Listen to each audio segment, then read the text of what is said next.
professor Eduardo Ribeiro de História aqui e hoje eu vou falar um pouco com vocês, né, como é que foi a construção do nosso projeto Educação em Ação ao longo desses meses, que para mim foi uma coisa importantíssima, foi uma coisa única, né, a gente acompanhar o trabalho dos nossos alunos, o desenvolvimento dos nossos alunos, né, a construção do trabalho dos nossos alunos foi muito significativo, foi muito importante.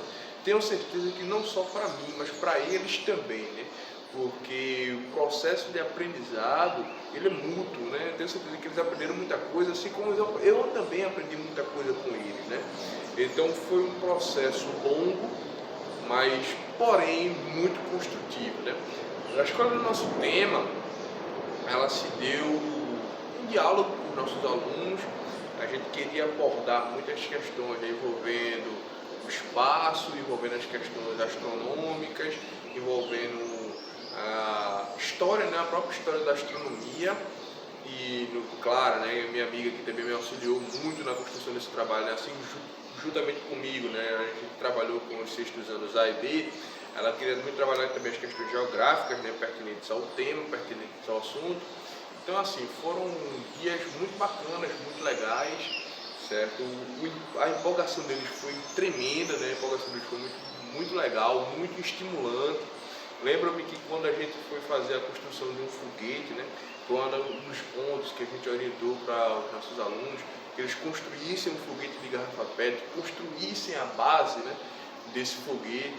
A empolgação assim, foi tremenda, né? E o plano inicial era que a gente pudesse fazer o lançamento aqui na escola, mas infelizmente, né, por conta da pandemia não foi possível, né, realizar o lançamento, mas com certeza a construção, né, está feita, né? Vocês vão ver os vídeos dos nossos queridos alunos fazendo, dando show, arrasando. Então a construção foi muito bem executada, muito bem pensada. Pensamos, né, em realizar várias atividades com eles, como vocês verão a seguir, atividades que envolvem a construção de podcasts, a construção, né, do próprio foguete feito de garrafa PET com sua base, né, feito de canos hidráulicos. A gente vai ver também a construção de vídeos magníficos, né, com eles explicando sobre o processo da história da astronomia, certo? De como era a astronomia na Grécia Antiga, como era a astronomia durante o período moderno e renascentista, sobre a questão, né, da corrida espacial. Então os temas escolhidos, né, de comum acordo com eles, vão ser sensacionais. Eu convido você a continuar conferindo com a gente. E além de tudo, a gente observar, né, essa construção, essa dinâmica, observar esse trabalho, né, o amadurecimento deles, com certeza é uma das melhores experiências enquanto docente que eu já tive. Tenho certeza que Clara acha a mesma coisa, né? E os nossos próprios alunos que puderam construir trabalhos maravilhosos e, como eu já tinha dito antes, reafirmo o que eu estava dizendo, convido você a continuar assistindo com a gente, tá bom? Beijo para vocês, um abraço e fica com a gente, tá bom? Prazer estar com vocês. Professor Eduardo, valeu e tchau, tchau!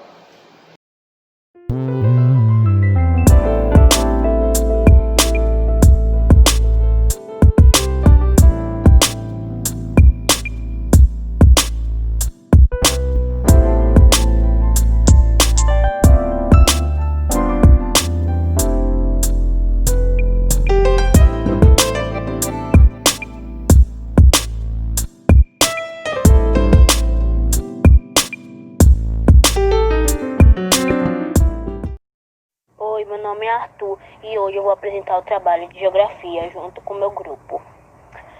As primeiras civilizações, como babilônios e gregos, eles foram primeiros a fazer observações meteorológicas. Mas quando foi criado o telescópio, ajudou a desenvolvimento da astronomia moderna. Agora eu vou passar para a minha colega Ana Luísa. Nos dias de hoje, astrônomos fazem pouco uso de telescópios lunares, pois, hoje em dia, com o avanço da tecnologia, não precisamos bastante disso. Hoje usamos mais câmeras fotográficas e também fazemos vídeos. Ou seja, eles fazem de uma forma onde consigam mandar isso para algum planeta ou então algum lugar onde queiram fotografar. Eles desenvolvem suas pesquisas com o uso de câmeras com dispositivos de carga acopladas ou placas fotográficas. Hoje, quem tem mais direção com tudo isso é a NASA, onde descobriu várias coisas sobre o espaço. Ela localiza-se nos Estados Unidos. Muito obrigada e agora eu irei passar para minha amiga Alice. Oi, meu nome é Alice e a astronomia inclui disciplinas como astrometria, navegação astronômica, astronomia observacional e a elaboração de calendários. Um astrônomo ou astrônoma é um cientista que estuda corpos celestes como planetas, estrelas e galáxias. Historicamente, a astronomia se preocupava mais com a descrição de fenômenos no céu, enquanto a astrofísica tentava explicar esses fenômenos e a diferença entre eles com o uso das leis da física. O estudo da astronomia depende do desenvolvimento da tecnologia que facilitem a coleta e análise de dados. Para a expansão dessa área do conhecimento, são criados novos aparelhos, softwares e mecanismos de engenharia que no futuro poderão ser empregados no dia a dia na Terra. Astronomia e o universo. A astronomia do universo normalmente se baseia nas observações de astros, que serve para localizar e estudar o universo, e seus efeitos no que causa no cotidiano. No começo, a astronomia se baseava dos fenômenos ao olho nu, e misturavam esses acontecimentos com a religião. Com o passar do tempo, a astronomia se afastou das religiões, se formando a partir de novos conhecimentos obtidos a partir da interação com outras ciências. A Terra possui 5 tipos de zonas climáticas, sendo elas tropical, encontra regiões de médias latitudes, temperadas do norte e do sul, e polares do norte e do sul, encontradas em baixas latitudes. Solstício de verão tem início no mês de junho, 20 e 21 de junho. Solstício de verão tem início no mês de dezembro, 20 e 21 de dezembro. Solstício de inverno tem início no mês de dezembro, 20 e 21 de dezembro. Solstício de inverno tem início no mês de junho, 20 e 21 de junho. O solstício ocorre em 2 momentos do ano, marcando o início do inverno e do verão. O verão inicia-se em junho no hemisfério norte e em dezembro no hemisfério sul. O equinócio também ocorre 2 vezes por ano, marcando o início da primavera e do outono. A primavera começa em março no hemisfério norte e setembro no hemisfério sul. Setembro no hemisfério norte no outono e março no hemisfério sul. Durante o solstício, os dias duram mais tempo por causa da inclinação do Sol. Quando o solstício ocorre no verão, significa que a duração do dia é a mais longa do ano. Quando ocorre no inverno, significa que a duração da noite é a mais longa do ano. Na astronomia, o equinócio é definido quando o Sol, em sua órbita, cruza a linha do Equador. Durante o equinócio, os dias e as noites possuem 12 horas de duração. A astrofísica é a área de astronomia que é responsável por estudar o universo e pela aplicação de leis e conceitos da física, com a luminosidade, a densidade, a temperatura e a composição química.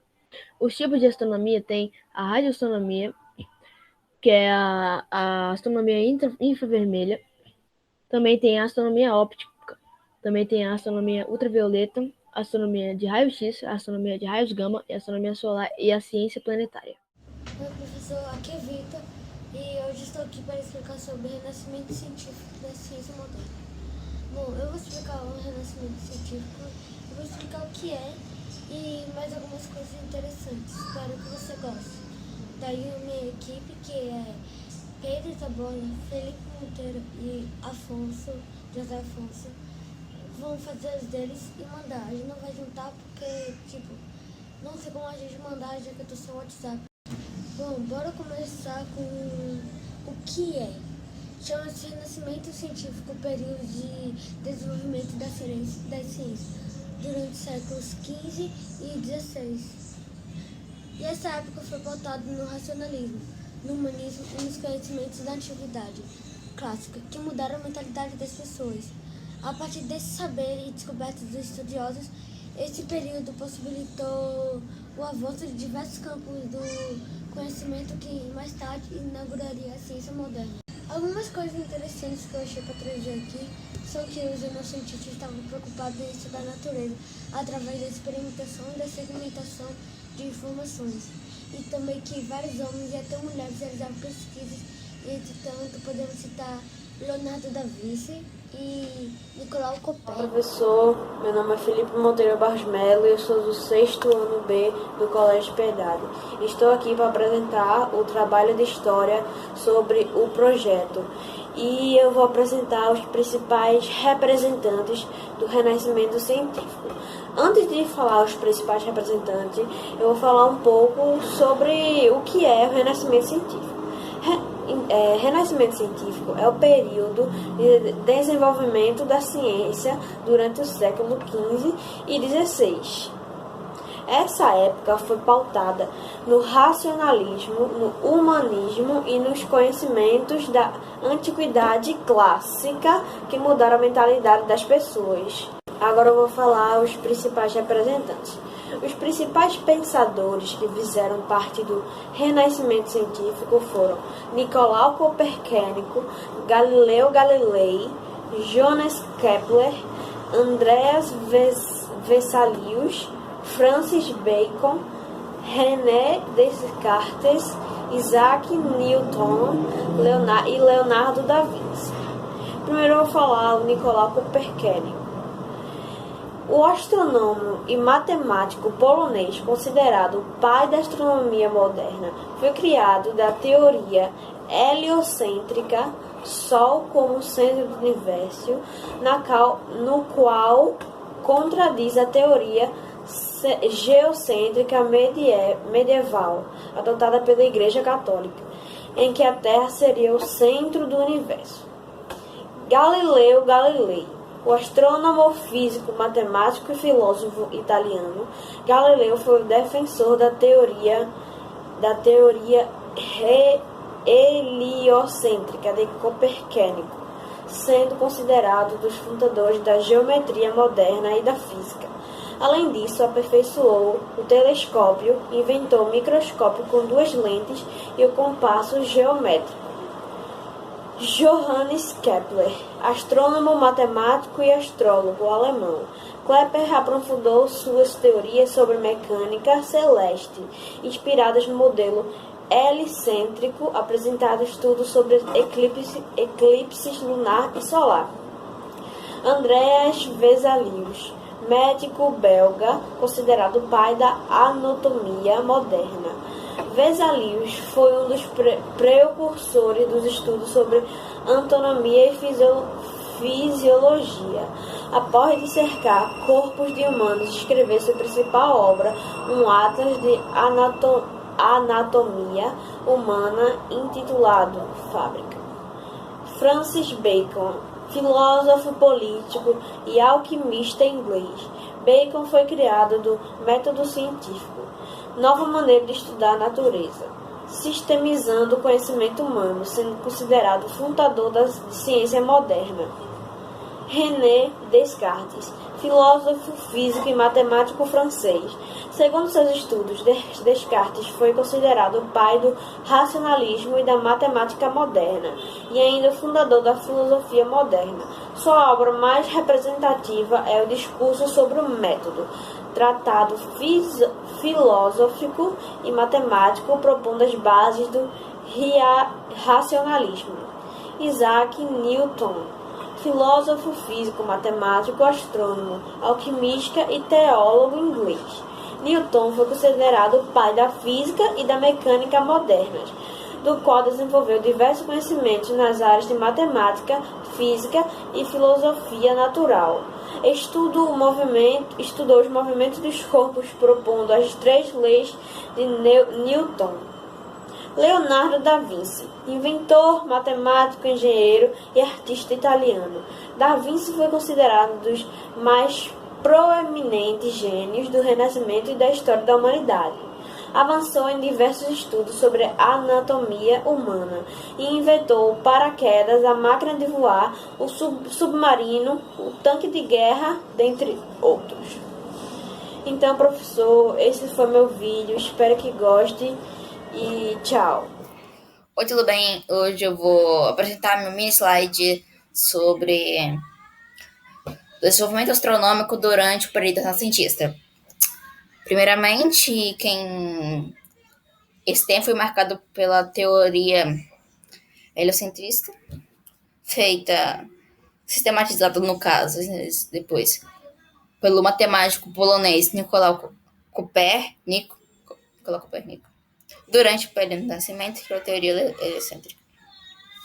Essa teoria, ela diz que a Terra gira em torno do Sol de ela mesma, que hoje a gente conhece como o movimento de rotação, que a Terra gira em torno dela mesma, e o movimento de translação, que a Terra gira em torno do Sol. Então, basicamente, nesse tempo que essa teoria surgiu. Outra coisa vai se tratar pela terceira página aqui, que essa teoria ela existe desde o século III a.C., mas somente no século XVI, depois de Cristo, foi que o matemático polonês sistematizou a teoria. Só que tinha um problema. Essa teoria não era aceita pela Igreja Católica ainda. Por diversas questões, né? E ela acreditava no geocentrismo. Teoria criada pelo matemático egípcio Ptolomeu. Mas, então, pessoas como matemáticos super conhecidos, físicos, como Galileu Galilei, Kepler, Isaac Newton, comprovaram essa teoria, dizendo que ela era certa, etc. Como se eles eram caras prestigiados, principalmente naquela época renascentista. Essa teoria, ao longo do tempo, foi aceita e feita como teoria oficial. Realmente explica a parte do nosso universo, o sistema solar, onde a gente vive, a gente funciona nessa Terra. A teoria do heliocentrismo, da forma de universo, isso que eu disse aqui, né, que antes essa teoria já faz tempo, mas só agora que, mas só no cientismo que esse polonês sistematizou a teoria. E vale ressaltar que essa teoria nem sempre foi assim, como a gente vê na imagem. Ela teve várias mudanças, etc., ao longo do tempo. E essas mudanças ajudaram também ela a ser aceita pela igreja e ser aceita como uma oficial do mundo. E que a gente aprende que essa teoria é normal, que a Terra funciona assim. Então, é isso. Esse é o mini slide e adeus. Olá, meu nome é Isabela Menelau e eu vou explicar como eu montei o meu foguete. Bom, eu montei ele seguindo todos os passos do vídeo e encaixando todos os canos de PVC em cada lugar que dizia lá. Encontrei as peças extras como as abraçadeiras de nylon do tipo enforca-gato, a serra e a cola, entre outros materiais. E depois de ter todos os materiais, eu fui terminando de montar o foguete até estar praticamente igual à montagem que tinha no vídeo.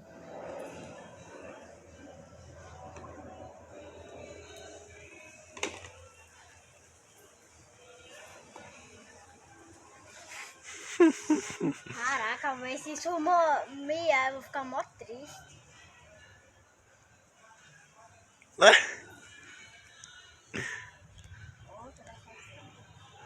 Não foi a quantidade, não, que tu tá... Seria eu. Mas peraí, que tá borbulhando aí. Eu acho que ele tem que molhar ainda o... Opa!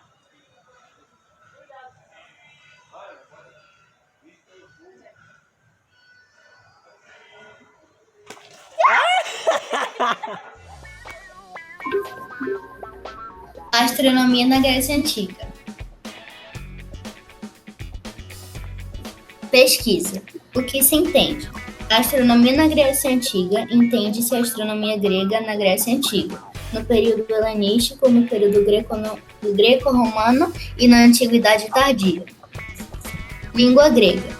Não é limitado geograficamente à Grécia ou aos gregos étnicos, visto que a língua grega tinha se tornado a língua acadêmica em todo o mundo helênico após as conquistas de Alexandre o Grande.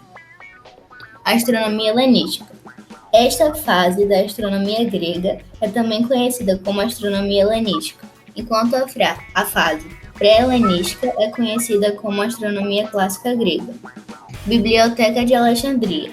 Durante os períodos helenísticos e romano, grande parte dos astrônomos gregos e não gregos que trabalharam na tradição grega estudaram no museu e na biblioteca de Alexandria, no Egito Ptolemaico. Agora a Giovana vai apresentar a parte dela. Pesquisa, segunda parte. Desenvolvimento da astronomia. Desenvolvimento da astronomia pelos astrônomos gregos e helenísticos é considerado pelos historiadores como uma fase importante da história da astronomia. A astronomia grega. A astronomia grega caracteriza-se desde o início pela busca de uma explicação racional e física para os fenômenos celestes. Constelação. A maioria das constelações do hemisfério norte derivam da astronomia grega, assim como os nomes de muitas estrelas, asteroides e planetas. Influências. Foi influenciada pela astronomia egípcia e especificamente a babilônica. Por sua vez, influenciou a astronomia indiana, árabe, islâmica e a da Europa Ocidental. Agora a Vanessa apresentar a parte dela. Bom, esse é o cartaz que Giovana fez da astronomia na Grécia Antiga.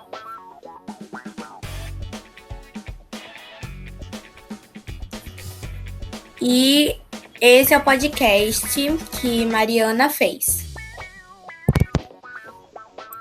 Oi, meu nome é Mariana Glória, sou do 6º ano B e eu vim falar sobre a astronomia na Grécia Antiga.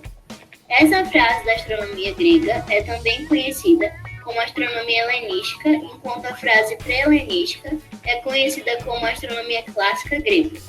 Durante os períodos helenísticos e romanos, grande parte dos astrônomos gregos e não gregos que trabalharam na tradição grega e estudaram no museu e na biblioteca de Alexandria, no Egito Ptolemaico.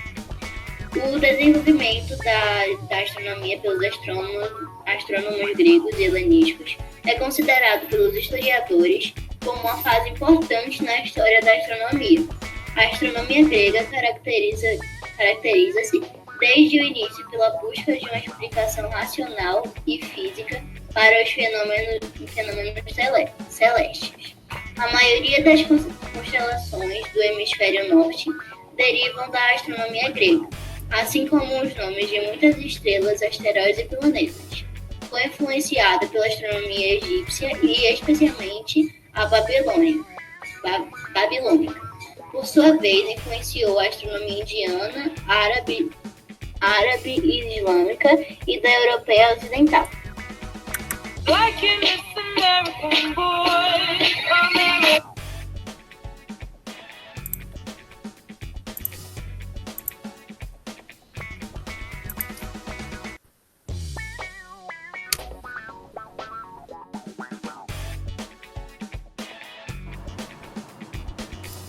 Primeiro, Mariana Glória se apresentou, depois ela falou sobre o assunto, astronomia na Grécia Antiga. Assim que ela terminou, ela se despediu. Agora vai passar algumas imagens sobre o assunto.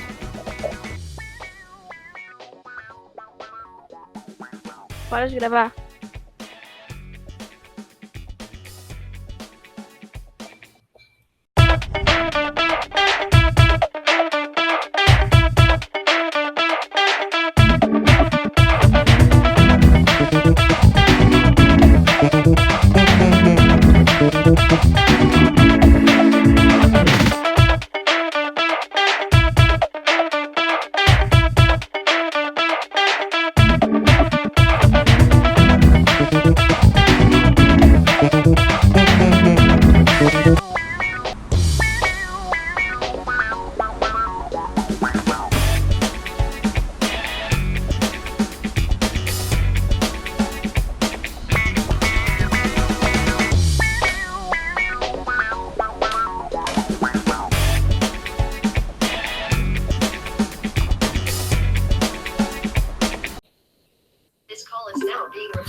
Trabalho de geografia. Astronomia e o estudo de outras galáxias.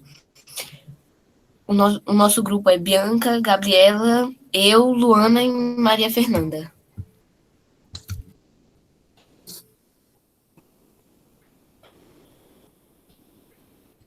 O Sistema Solar.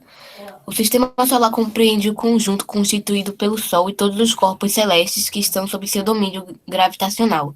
A estrela central maior componente do sistema, respondendo por mais de 99,85% da massa total, gera sua energia através da fusão de hidrogênio em hélio, dois de seus principais constituintes.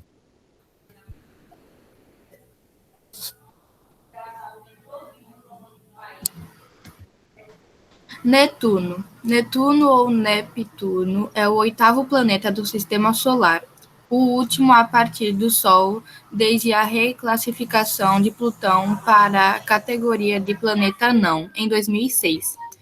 Pertence ao grupo dos gigantes gasosos. Possui um tamanho ligeiramente menor que o de Urano, mas maior massa, equivalente a 16 massas terrestres.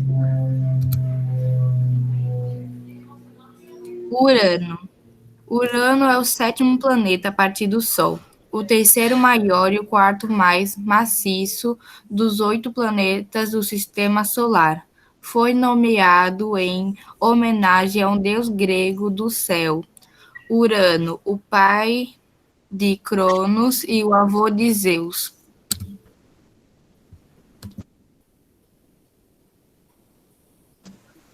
Saturno. Saturno é o 6º planeta a partir do Sol e o 2º maior do Sistema Solar. O primeiro é Júpiter, e conhecido pelo complexo sistema de anéis formados principalmente por gelo e poeira cósmica e possui 53 luas conhecidas e outras 9 em pesquisa.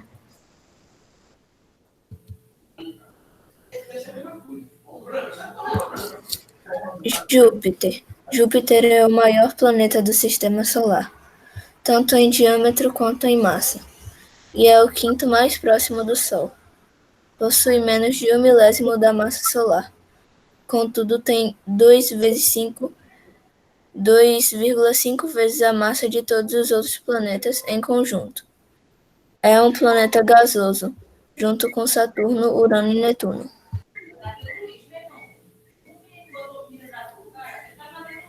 Marte. Marte é o 4º planeta a partir do Sol, o 2º menor do Sistema Solar, batizado em homenagem ao deus romano da guerra. Muitas vezes é descrito como planeta vermelho, porque o óxido de ferro predominante em sua superfície lhe dá uma aparência avermelhada.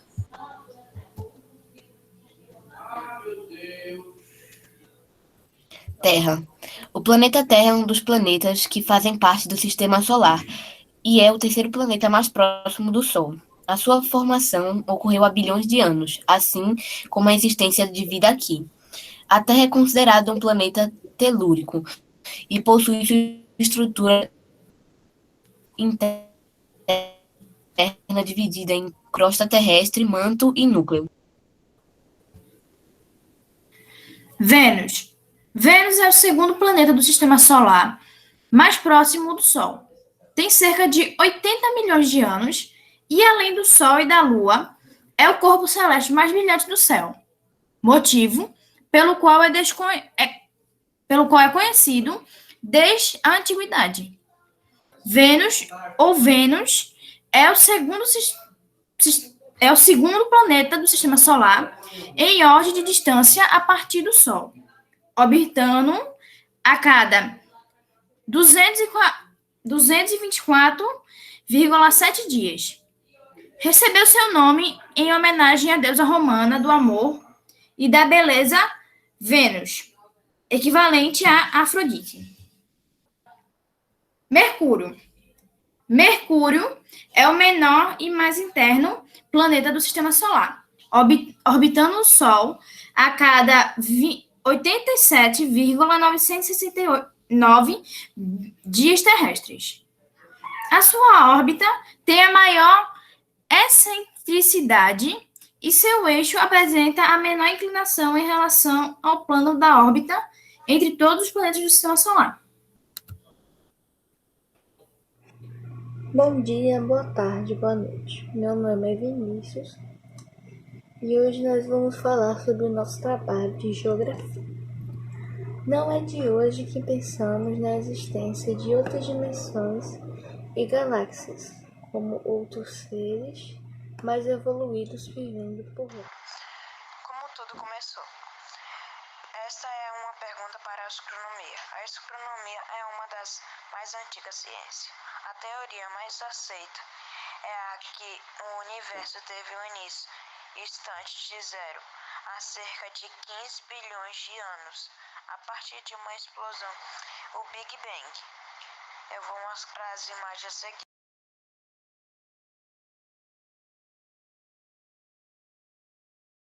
Bom dia, vou falar agora sobre a Via Láctea do meu trabalho de geografia sobre astronomia e os estudos de outras galáxias.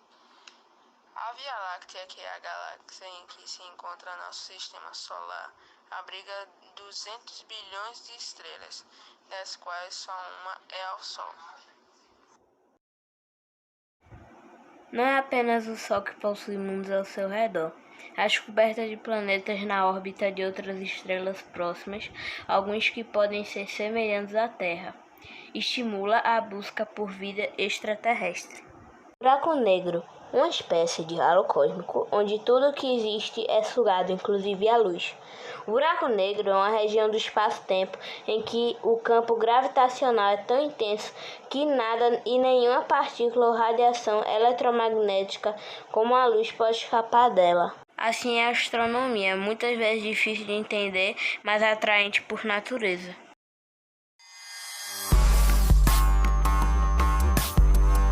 O telescópio espacial Hubble identificou uma interação entre duas galáxias.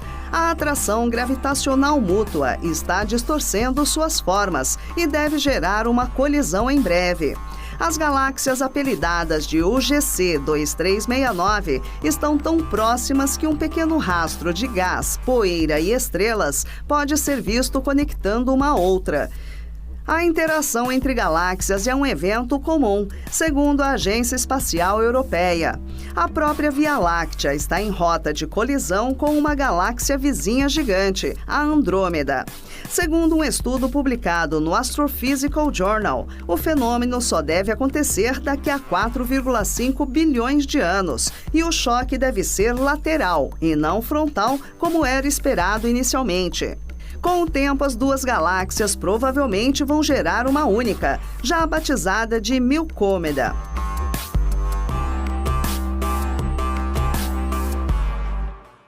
Astronomia na Grécia Antiga. Os ciclos da Lua interferiam diretamente nas colheitas. As estações do ano, nas formas de vida e dia e noite, definiam as condições de trabalho. A Grécia viu florescer diversas áreas do conhecimento. A preocupação com a natureza e com a racionalidade fizeram com que se desenvolvessem áreas como a filosofia, a medicina, a história e até mesmo a astronomia. Por isso, assim como se desenvolveram diversas áreas, a astronomia também começou a ser objeto de investigação.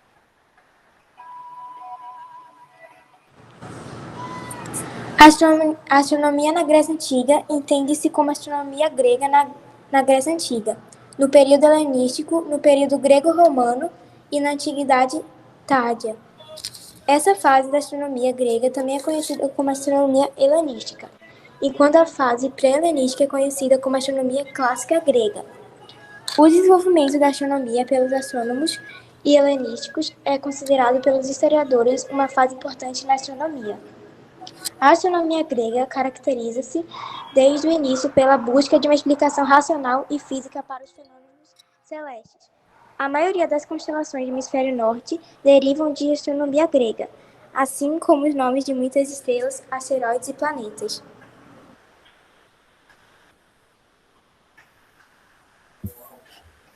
As especulações sobre a natureza do universo devem remontar aos tempos pré-históricos.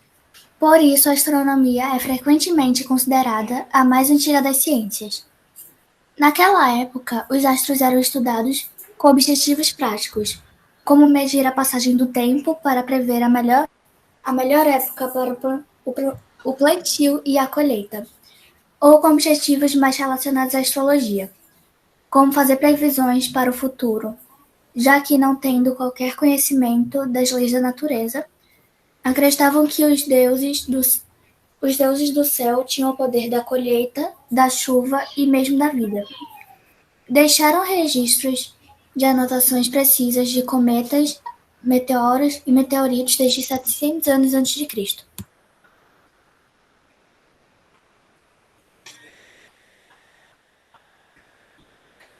Do esforço dos gregos em conhecer a natureza dos cosmos e com o conhecimento herdado dos povos mais antigos, surgiram os primeiros conceitos de esfera celeste, que acreditavam ser uma esfera material, cristalina, incrustada de estrelas, tendo a Terra no centro.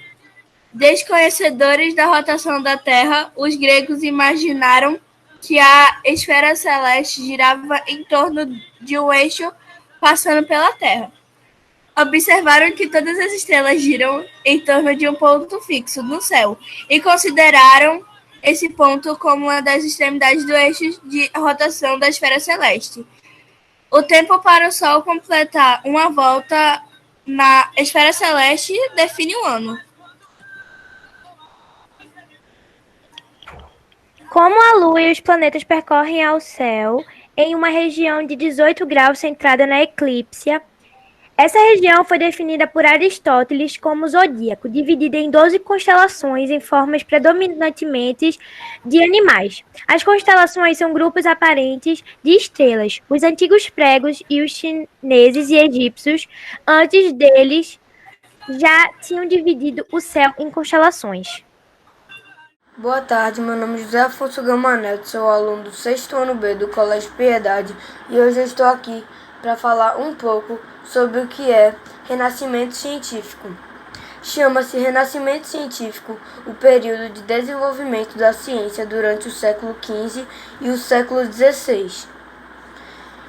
Esta época foi patuada no racionalismo, no humanismo e nos conhecimentos da antiguidade clássica que mudaram a mentalidade das pessoas. E bom, isso é um pouquinho sobre renascimento científico. Leia o meu mapa mental e veja se gostou.